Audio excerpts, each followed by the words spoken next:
अब वो घड़ी आ गई जिसका हम सभी बहुत बेसब्री से इंतज़ार कर रहे थे ना। हम सुनना चाहते हैं ना? किसको सुनना चाहते हैं?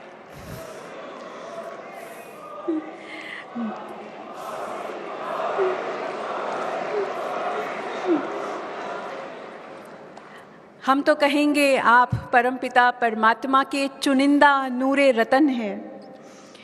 अपना सर्वस्व समर्पित कर देश को अपना सर्वोच्च परिवार समझ सर्वदा देश सेवा में समर्पित भारत के माननीय प्रधानमंत्री श्री नरेंद्र मोदी जी से अब मैं अनुरोध करती हूं कि आप हम सभी को अपने वचनों से कृतज्ञ करें, सभा को संबोधित करें।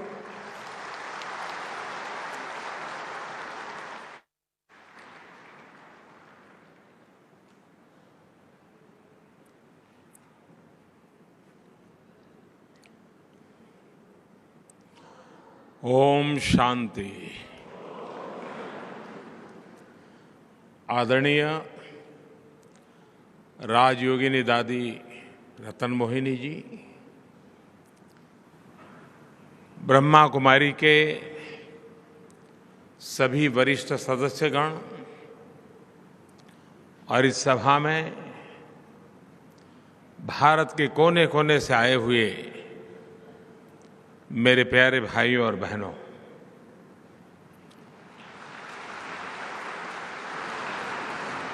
ये मेरा सौभाग्य रहा है। मुझे कई बार आपके बीच आने का अवसर मिलता है। मैं जब भी यहां आता हूं, आपके बीच आता हूं, तो मुझे हमेशा एक आध्यात्मिक अनुभूति होती है।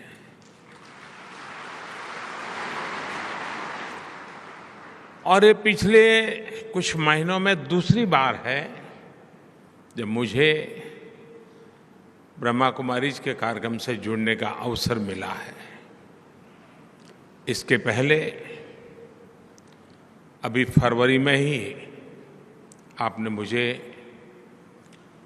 जल जन अभियान को प्रारंभ करने के लिए आमंत्रित किया था।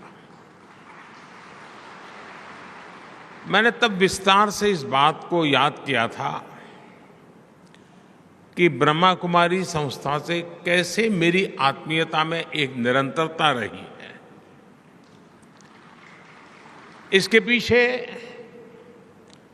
परमपिता परमात्मा का आशीर्वाद भी है और राजयोगिनी दादी जी से मिला स्नेह भी है। आज यहां super speciality charitable global hospital का शिलान्यास हुआ है। आज शिवमणि होम्स और नर्सिंग कॉलेज के विस्तार का भी काम शुरू हुआ है। मैं इन सभी कार्यों के लिए ब्रह्मा कुमारी संस्था के और उसके सभी सदस्यों का हृदय से अभिनंदन करता हूं। साथियों, आजादी के इस अमृत काल में भारत की सभी सामाजिक और धार्मिक संस्थाओं की बहुत बड़ी भूमिका है। आजादी का यह अमृत काल देश के हर नागरिक के लिए कर्तव्य काल है। इस कर्तव्य काल का मतलब है हम जिस भूमिका में हैं उसका 100% निर्वहन और उसके साथ साथ समाज के हित में, देश के हित में अपने विचारों और जिम्मेदारियों का विस्तार, यानी हम जो कर रहे हैं उसे पूरी निष्ठा के साथ करते करते ये भी सोचना है कि हम अपने देश के लिए और क्या ज्यादा कर सकते हैं। आप सभी इस कर्तव्य काल के प्रेरणा पुंज की तरह हैं। ब्रह्मा कुमारी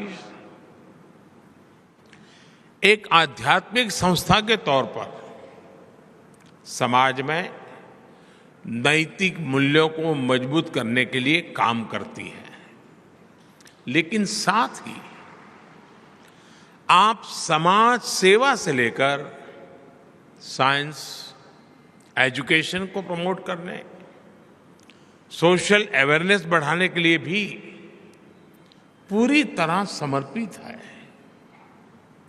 माउंट आबू में आपका ग्लोबल हॉस्पिटल रिसर्च सेंटर, ये वाकई उसका एक बहुत बड़ा उदाहरण है। और मुझे बताया गया कि इंस्टीट्यूट के जरिए यहाँ आसपास के गांवों में हेल्थ कैंप किए जाते हैं, रक्तदान शिविर लगाए जाते हैं। अब जिस super speciality charitable global hospital का संकल्प ने लिया है, वो भी इस क्षेत्र में स्वास्थ्य सेवाएं सुधारने में मदद करेगा। आप सभी इस मानवीय प्रयास के लिए अभिनंदन के पात्र हैं। साथियों, आज हमारा पूरा देश स्वास्थ्य सुविधाओं के ट्रांसफॉर्मेशन से गुजर रहा है। पिछले 9 वर्षों में पहली बार देश के गरीब से गरीब को भी एहसास हुआ है कि देश के अस्पताल उसके लिए भी आसानी से उपलब्ध है। और इसमें एक बड़ी भूमिका आयुष्मान भारत योजना ने निभाई है। आयुष्मान भारत योजना ने सरकारी नहीं, प्राइवेट अस्पतालों के दरवाजे भी गरीबों के लिए खोल दिए हैं। आप भी जानते हैं कि इस योजना के तहत 5 लाख रुपए तक के इलाज का खर्च सरकार उठाती है। इस योजना का लाभ देश के 4 करोड़ से ज्यादा गरीब उठा चुके हैं। अगर आयुष्मान भारत योजना न होती तो इसी इलाज के लिए उन्हें 80,000 करोड़ रुपए अपनी जेब से खर्च करने पड़ते हैं। इसी तरह जन औषधि केंद्रों पर मिल रही सस्ती दवाइयों की वजह से भी गरीब और मध्यम वर्ग के 20,000 करोड़ रुपए बचे हैं। और मैं हमारे ब्रह्म कुमारी संस्थान की जितनी इकाइयां देश के गांव-गांव में हैं, अगर आप लोगों को जानकारी दें कि सरकार की तरफ से ऐसे जन औषधि केंद्र चलते हैं, स्टैंडर्ड दवाइयां होती हैं, लेकिन बाहर जो दवाइयां आपको 100 रुपये में खर्च होता है, यहाँ आपको 10-15 रुपये में मिल जाती है। आप कल्पना कर सकते हैं गरीबों की कितनी सेवा होगी। तो हमारी सभी इकाइयां, हमारी सभी ब्रह्मा कुमार हो या ब्रह्मा कुमारी हो, वे लोगों में ये जागरूकता लाएं। और देश में स्थान स्थान पर ये जन औषधि केंद्र बने हुए हैं। आपके संपर्क में आए हुए लोग आपको हमेशा आशीर्वाद देंगे। अब जैसे किसी परिवार में बुजुर्ग व्यक्ति है, डायबिटीज की बीमारी है, तो उसको दवाई के पीछे जो खर्चा होता है 1200, 1500, 2000 रुपये तक हो जाता है। लेकिन इसी जनऔषधि केंद्र से अगर वो दवाई लेगा तो उसको शायद वो खर्चा 1500-2000 में से कम होकर के 100 रुपया हो जाएगा। उसका जीवन में बहुत बड़ी मदद होगी। यानी इस बात को आप हर दूर पहुंचा सकते हैं। साथियों, आप सभी इतने वर्षों से स्वास्थ्य के क्षेत्र से जुड़े रहे। आप भली भांति जानते हैं कि हेल्थ सेक्टर की एक चुनौती डॉक्टरों, नर्सों और मेडिकल कर्मियों की कमी भी रही है। पिछले 9 वर्षों में इसी कमी को सुधारने के लिए भी देश में अभूतपूर्व काम हुआ है। पिछले 9 वर्षों में औसतन एवरेज हर महीने एक नया मेडिकल कॉलेज खोला है। 2014 से पहले के 10 सालों में 150 से भी कम मेडिकल कॉलेज बने थे। बीते 9 वर्षों में देश में 300 से अधिक नए मेडिकल कॉलेज बने हैं। दो 2014 से पहले हमारे पूरे देश में एमबीबीएस की 50,000 के आसपास सीटें थी। 50,000 स्टूडेंट्स के लिए जगह थी। आज देश में एमबीबीएस की सीटें 1 लाख से भी ज्यादा हो गई हैं। 2014 के पहले पीजी की भी 30,000 के आसपास ही सीटें थी। अब पीजी सीटों की संख्या भी बढ़कर 65,000 से ज्यादा हो गई है। जब इरादा नेक हो, समाज की सेवा का भाव हो, तो ऐसे ही संकल्प लिए जाते हैं और संकल्प सिद्ध भी किए जाते हैं। साथियों, आज भारत सरकार हेल्थ सेक्टर में जो प्रयास कर रही है, उसका एक और बड़ा प्रभाव आने वाले दिनों में दिखेगा। देश में जितने डॉक्टर आजादी के बाद 7 दशकों में बने, उतने ही डॉक्टर अगले 1 दशक में बन जाएंगे। और हमारा फोकस सिर्फ मेडिकल कॉलेज या डॉक्टर तक सीमित नहीं है। आज ही यहां नर्सिंग कॉलेज के विस्तार का काम शुरू हुआ है। भारत सरकार भी नर्सिंग के क्षेत्र में भी युवाओं को नए अवसर दे रही है। हाल में ही सरकार ने देश में 150 से अधिक नए नर्सिंग कॉलेज को स्वीकृति दी है। इस अभियान के तहत यहां राजस्थान में भी 20 से ज्यादा नए नर्सिंग कॉलेज बनेंगे। इसका लाभ निश्चित तौर पर आपके super speciality charitable global hospital को भी होने वाला है। साथियों, भारत में हजारों वर्षों से समाज में शिक्षा से लेकर गरीब और असहायों की सेवा तक की जिम्मेदारी हमारी आध्यात्मिक और धार्मिक संस्थाओं ने संभाली है। मैं तो गुजरात भूकंप के समय से और उसके भी पहले से आपकी निष्ठा और हमारी बहनों की मेहनत का कार्य स्वयं साक्षी रहा हूं।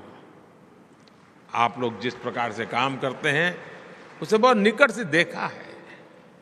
मुझे याद है कच्छ के भूकंप की उस संकट की उस घड़ी में आपने जिस सेवा भाव से काम किया, वो आज भी प्रेरणा देने वाला है। ऐसे ही नशा मुक्ति के लिए आपके अभियान हो, पर्यावरण संरक्षण की दिशा में ब्रह्मा कुमारी के प्रयास हो, जल जन अभियान जैसे मिशन हो, एक संस्था कैसे हर क्षेत्र में एक जन आंदोलन तैयार कर सकती है, ब्रह्मा कुमारी ने ये करके दिखाया है।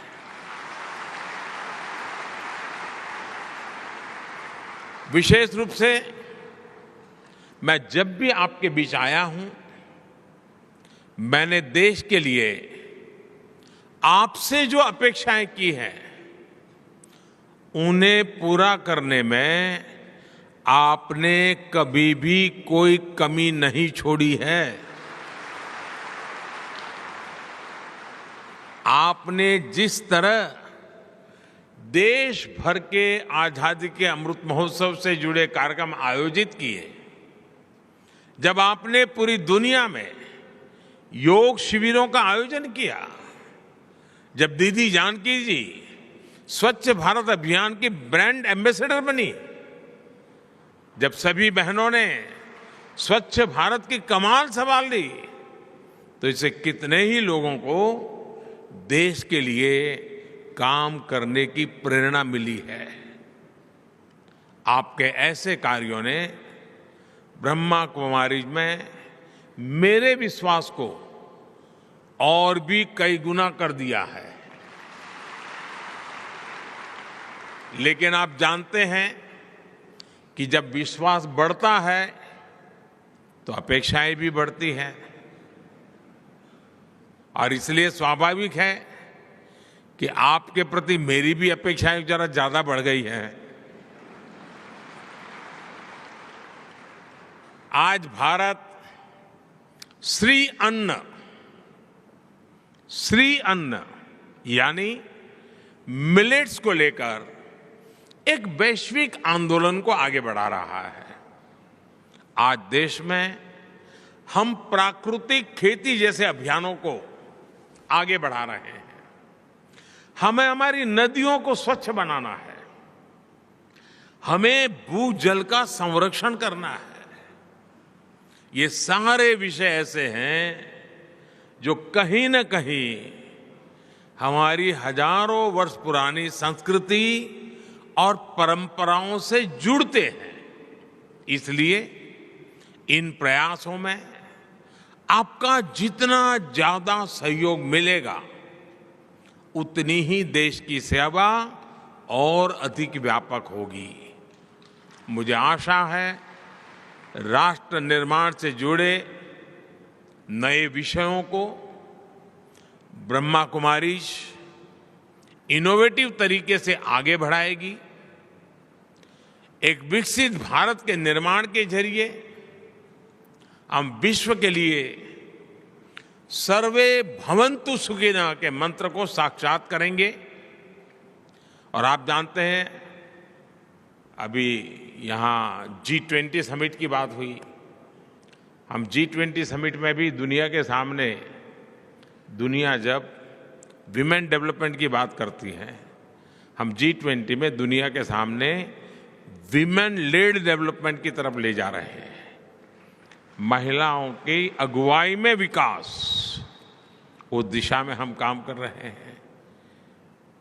मुझे पूरा विश्वास है कि आप सबके एक बहुत ही उम्दा संगठन, व्यापक रूप से फैला हुआ संगठन, देश की इन प्राथमिकताओं के साथ जुड़ करके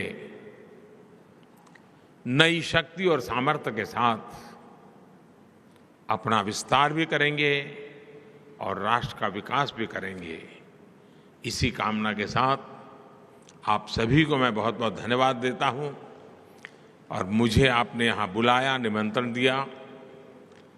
मैं हमेशा कोशिश करता हूं जितना समय निकाल सकूं आपके बीच आऊं, क्योंकि यहाँ मैं आता हूं तो कुछ लेकर के जाता हूं।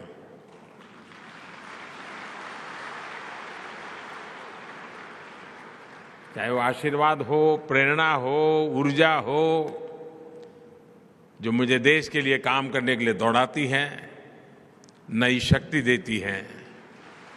तो मुझे यहाँ आने का अवसर दिया, इसलिए मैं आपका आभारी व्यक्त करता हूँ। ओम शांति।